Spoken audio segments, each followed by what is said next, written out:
Hello students, today we are discuss lecture number 7 of circle class 9th। आज हम लोग कक्षा 9 के सर्कल के 7वें लेक्चर के बारे में पढ़ेंगे और जानेंगे कि उसके क्वेश्चंस हम लोग कैसे सॉल्व करते हैं। देखिए, हम लोगों ने लेक्चर नंबर 6 में कुछ सम सॉल्व किए थे। आज हम कुछ सम्स आपके सामने लेके आए हैं, उनको देखेंगे हम लोग कैसे सॉल्व करते हैं। देखिए, क्वेश्चन हमारे पास क्या है। क्वेश्चन लिखा हुआ है कि AB and CD are two parallel chord of circle. मतलब कहने का हिंदी में समझ लीजिएगा, मैंने हिंदी में लिखा नहीं, मैं समझा देता हूँ। कह रहा है AB and CD are two parallel chord of circle. कह रहा है कि किसी वृत्त के दो जीवाएं हैं, एक AB जीवा है और एक CD जीवा है। ये दोनों जीवाएं एक दूसरे के क्या है, समांतर। पहली बात, सर्कल बनाना है। ये आपका हो गया सर्कल।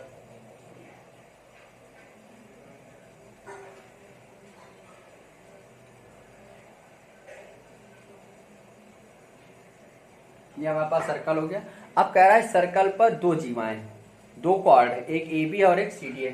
तो एक हमने ले लिया AB, ये मेरा पास AB आ गया, और दूसरा हमारे पास क्या है, CD। लेकिन ये कंडीशन की दोनों जीवाएं क्या है, पैरेलल है। अब पैरेलल होने के लिए कई कंडीशन अलग होती है। तो AB अभी हमने ड्रॉ कर लिया, CD अभी हम थोड़ी देर बाद ड्रॉ करेंगे। याद रखना कि दोनों ही जीवाएं दूसरे के क्या है, समांतर है। पैरेलल मतलब होता है समांतर।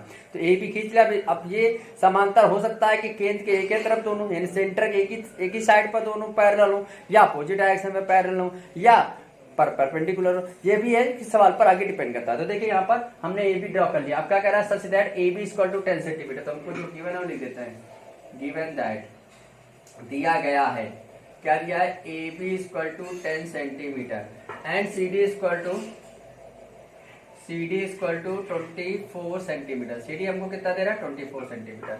ठीक है। अब हमको मालूम है अगर सर्कल बना होगा तो कोई ना कोई सेंटर जरूर होगा। सेंटर का नाम हमने दे दिया O। अब आगे पढ़ते हैं। कह रहा है the chord, if the chord are opposite sides of centre of circle. मतलब यदि जो दोनों कॉर्ड हैं AB और CD वो सर्कल के अपोजिट डायरेक्शन में, मतलब एक अगर लेफ्ट में है तो दूसरा वाला कॉर्ड क्या है, राइट में। और लेफ्ट और राइट होने के बावजूद भी दोनों आपस में क्या है, समांतर है। तो मैंने अगर एक नीचे मानना है, नीचे ले रखा है, तो एक कहाँ बनेगा, ऊपर बनेगा। तो वो समांतर हो गया, ये CD हो गया। क्लियर है। एक हमारा नीचे है, सर्कल कोई opposite direction, opposite side of centre बोला है, यानी सर्कल के केंद्र के विपरीत दिशाओं में बोला है। एक हमारा AB नीचे होगा तो ये ऊपर होगा। अगर आप AB यहाँ बनाते हैं तो CD यहाँ बनेगा, बिल्कुल डायरेक्शन अपोजिट। ठीक है। तो AB बन गया, CD बन गया। अब AB की लेंथ हमको दे रखा है 10 सेंटीमीटर, आपको पता है, और इसकी दे रखा है 24 सेंटीमीटर, ये भी आपको गिवन है। तो ये आपको दोनों लेंथ दे रखा है। ठीक है भाई, ये दोनों लेंथ हमारे पास गिवन हो गई। अब क्या कह रहा है, कह रहा है इफ द कॉर्ड और opposite sides of centre of circle, यानी दोनों कॉर्ड है वो सेंटर इन केंद्र से अपोजिट यानी विपरीत दिशाओं पर एक दूसरे के समांतर है। ये बात क्लियर हो गई। फिर कह रहा है डिस्टेंस बिटवीन, अब इन दोनों के बीच का जो डिस्टेंस है, यानी ये कॉर्ड और ये कॉर्ड के बीच की डिस्टेंस हमको कितनी दे रखा है, 17 सेंटीमीटर। ये हमको दे रखा है, दोनों कॉर्डों के बीच की डिस्टेंस 70 सेंटीमीटर। तो मान लीजिए कि मैंने यहाँ पर इस पॉइंट को नाम दे दिया M और इस पॉइंट को नाम दे दिया N। तो हमको क्या गिवन हो गया, MN इक्वल टू कितना दे रहा है, 17 सेंटीमीटर, इतना दिया गया है। ठीक है। तो आपसे क्या पूछ रहा है, कह रहा है फाइंड द रेडियस। तो इस वृत्त का, इस सर्कल की रेडियस निकालनी है। समझ में आया क्वेश्चन। मतलब क्वेश्चन कह रहा है कि एक वृत्त है जिसमें दो जीवाएं हैं AB और CD, जो दोनों जीवाएं केंद्र के विपरीत दिशा पर एक दूसरे के समांतर हैं। जैसे बना AB का मान 10 सेंटीमीटर है और CD का मान 24 सेंटीमीटर है, और दोनों जीवाओं के बीच की दूरी कितनी है, 17 सेंटीमीटर है। तो आपको कह रहा है वृत्त की त्रिज्या ज्ञात करो। ये हमसे कह रहा है वृत्त की त्रिज्या आपको ज्ञात करनी है। क्वेश्चन आपको इंग्लिश में बता देता हूँ कि AB and CD are two parallel chord of circle. AB और CD दो पैरेलल कॉर्ड है। AB is 10 centimeter and CD is 24 centimeter. If the chord are parallel opposite sides of center of circle, यदि दोनों parallel chords centre के, circle के centre के opposite direction पर हों, तो and distance between the chord is 17 centimetre, और दोनों कॉर्डों के बीच का डिस्टेंस कितना हो, 17 सेंटीमीटर हो, तो उसका रेडियस ज्ञात करना है, यानी उसकी त्रिज्या ज्ञात करनी है। चलिए अब क्वेश्चन सॉल्व करते हैं। हमको गिवन क्या है, AB बराबर 10 सेंटीमीटर, CD बराबर 24 सेंटीमीटर और MN बराबर 17 सेंटीमीटर, ये हमको गिवन है। तो हमको सबसे पहले इसके क्या निकाल, रेडियस। और रेडियस आप जानते हैं रेडियस क्या होता है, रेडियस आपका होता है equal distance between the locus path and centre, यानी फिक्स पॉइंट और लोकस पाथ के जो इक्वल डिस्टेंस होते हैं वही रेडियस होती है। देखो तो मैंने इसको टच किया, देखो सी हमारा लोकस पॉइंट है, ए भी मेरा लोकस पॉइंट है, तो मैंने इनको टच किया, हमको यही निकालना है। मान लीजिए इसकी रेडियस क्या, मान ली आर, तो इसकी भी रेडियस क्या होगी आर। आर हमेशा इक्वल होती है क्योंकि डिस्टेंस सेंटर से तो इक्वल होती है। तो यहाँ पर लेट कर लिया, लेट ओ सी बराबर ओ ए बराबर आर, ये हमारी क्या है रेडियस, हमको इसी का मान निकालना है, ठीक है ना। अब देखिएगा आपको ये सेंटर है, सेंटर से आपने इस पे लाइन ड्रॉ की है, तो हमने पढ़ा था कि सर्कल के सेंटर से कोई भी अगर लाइन कॉर्ड पर ड्रॉ की जाती है तो वो कॉर्ड पर परपेंडिकुलर होती है। थ्योरम नंबर पढ़ी थी आपने, 2 या 3 पढ़ी होगी। सर्कल के सेंटर से ड्रॉ की गई लाइन सर्कल के कॉर्ड पर क्या होती है परपेंडिकुलर। तो अगर ये लाइन ड्रॉ की गई तो परपेंडिकुलर होगी, ठीक है। फिर आपने पढ़ा था अगर सर्कल के सेंटर से ड्रॉ की गई परपेंडिकुलर लाइन कॉर्ड को बाइसेक्ट करती है। अगर इसका सेंटर के सेंटर से कोई line draw perpendicular line draw की जा रही है तो इस कॉर्ड को क्या करेगी बाइसेक्ट करेगी। अगर बाइसेक्ट करेगी 10 सेंटीमीटर तो ये कितना बचेगा 5, ये कितना बचेगा 5। क्लियर है, चलिए लिखना बाई थ्योरम, लिखिएगा बाई थ्योरम। हम जानते हैं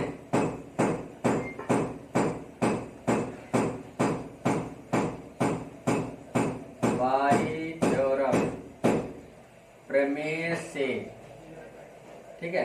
प्रमेय से हम जानते हैं, क्या जानते हैं प्रमेय से, प्रमेय से हम जानते हैं कि ओ एन परपेंडिकुलर क्या है ए बी है। अगर O N perpendicular A B है तो ए एन बराबर क्या होगा एन बी।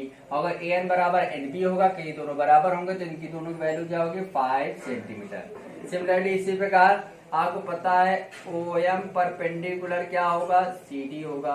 अगर O M perpendicular C D होगा तो इसको भी तो बाइसेक्ट करेगा क्योंकि ये भी परपेंडिकुलर होगा, बाइसेक्ट करेगा तो क्या बन जाएगा सी एम बराबर एम डी होगा और दोनों की वैल्यू आधी आधी हो जाएगी, कितनी हो जाएगी 12 सेंटीमीटर। ये हमको क्लियर हो गया, ये 5 है तो ये 12 है, तो ये मेरे पास हो गई 5, इतनी मेरी क्या है 5 सेंटीमीटर है और इतनी ये क्या है 12 सेंटीमीटर, यहाँ 12 लिख दिया। ये आर है, ये आर, अब हमको ये नहीं पता तो हमने मान लिया इसकी लेंथ को हमने क्या मान लिया x, तो ये कितना हो जाएगा 17 माइनस एक्स।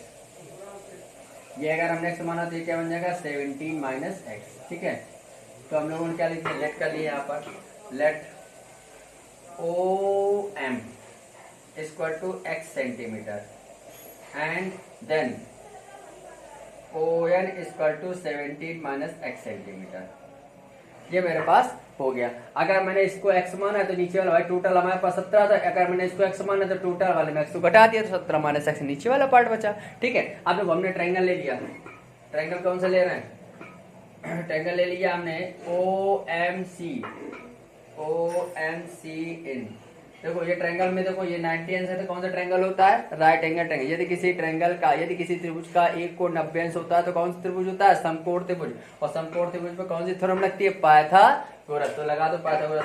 तो पाइथागोरस थ्योरम के अकॉर्डिंग देखो क्या होता है हाइपोटेन्यूज यानी कर्ण का स्क्वायर, हाइपोटेन्यूज यानी कर्ण का स्क्वायर बराबर क्या होता है लंब का square perpendicular square plus base square. तो क्या बन जाएगा ओ सी स्क्वायर बराबर O M square plus C M square. O C square बराबर चित्र आप चाहो तो बना लेना, ये ओ है ये सी है ये एम है, ये आपको दे रहा था आर, ये आपने मान रहा है एक्स और ये आपको सी एम कितना दे रहा है 12, तो लगा दिया। तो ओ सी का मान कितना भैया आर, तो आर स्क्वायर आ गया। ओ एम का मान कितना है एक्स, तो एक्स स्क्वायर आ गया। सी एम का मान कितना है 12, 12 का स्क्वायर कितना होता है 144। क्वेश्चन नंबर 1 आ गया। इसी प्रकार ट्रायंगल कौन सा ले लेना ओ एन ए इन। ये ट्रायंगल देखो ऐसे बना हुआ है ओ एन ए, ये आपके पास आर है, ये आपने माना 17 माइनस एक्स और ये आपके पास 5 है। फिर पाइथागोरस लगा दो तो क्या आएगा ओ ए स्क्वायर बराबर O N square plus A N square. देखो ओ ए की वैल्यू कितनी दे रखा है आर, ये आर का स्क्वायर हो गया, ये हो गया आर का स्क्वायर। इधर देखो ओ एन की वैल्यू कितनी दे रखा है 17 माइनस एक्स, 17 माइनस एक्स का स्क्वायर, यहाँ लिख देना 17 माइनस एक्स का स्क्वायर प्लस ए एन की वैल्यू कितनी दे रहा है 5, 5 का स्क्वायर 25।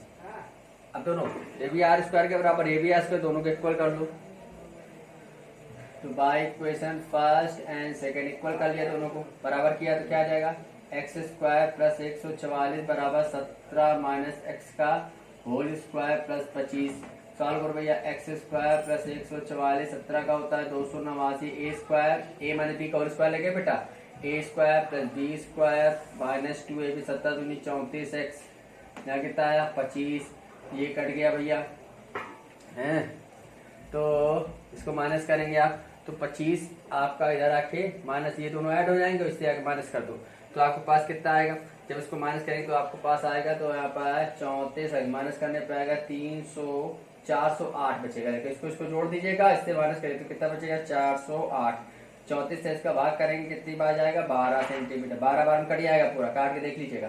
तो एक्स का मान कितना आ गया 12। लेकिन हमको एक्स का मान थोड़ी चाहिए, हमें क्या चाहिए रेडियस। रेडियस का मान रखने के लिए समीकरण 1 में एक्स का मान रख दूँ तो लिखिए बाय इक्वेशन फर्स्ट क्या था आर स्क्वायर बराबर एक्स स्क्वायर प्लस 144। तो 12 काट दिया यहाँ पर, तो यहाँ पर आपके पास x का मान निकालेंगे तो कितना आ जाएगा x बराबर 12 आ गया। तो यहाँ रखेंगे 144 cm का मान कहाँ cm 12 है, ये x है। यहाँ 12 5 बज रहा है 17 माइनस एक्स।